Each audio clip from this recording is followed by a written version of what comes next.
शिवजी ने पार्वती जी को बताई अनोखी बात। जब पार्वती ने बनाया भोजन तो शिवजी ने पार्वती जी को बताई अनोखी बात। एक बार माता पार्वती ने भगवान शिव से कहा कि प्रभु, मैंने पृथ्वी पर देखा है कि जो व्यक्ति पहले से ही अपने प्रारब्ध से दुखी है आप उसे और ज्यादा दुख प्रदान करते हैं, और जो सुख में है आप उसे दुख नहीं देते हैं।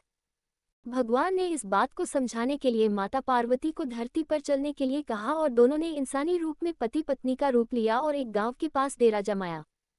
शाम के समय भगवान ने माता पार्वती से कहा कि हम मनुष्य रूप में यहाँ आए हैं, इसलिए यहाँ के नियमों का पालन करते हुए हमें यहाँ भोजन करना होगा।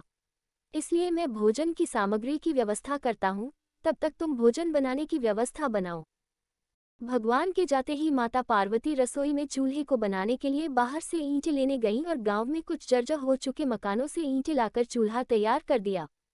चूल्हा तैयार होते ही भगवान वहां पर बिना कुछ लाए ही प्रकट हो गए।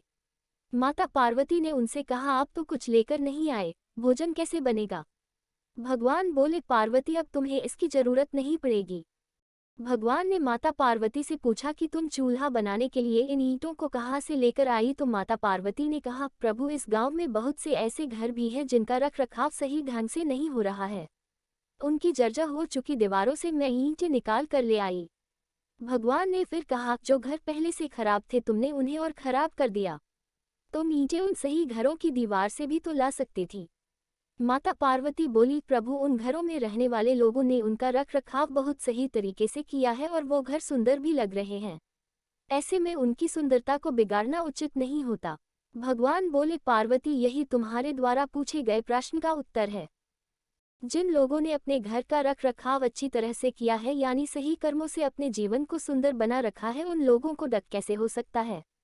मनुष्य के जीवन में जो भी सुखी है वो अपने कर्मों के द्वारा सुखी है, और जो दुखी है वो अपने कर्मों के द्वारा दुखी है। इसलिए हर एक मनुष्य को अपने जीवन में ऐसे ही कर्म करने चाहिए कि जिससे इतनी मजबूत व खूबसूरत इमारत खड़ी हो कि कभी भी कोई भी उसकी एक ईंट भी निकालने न पाए।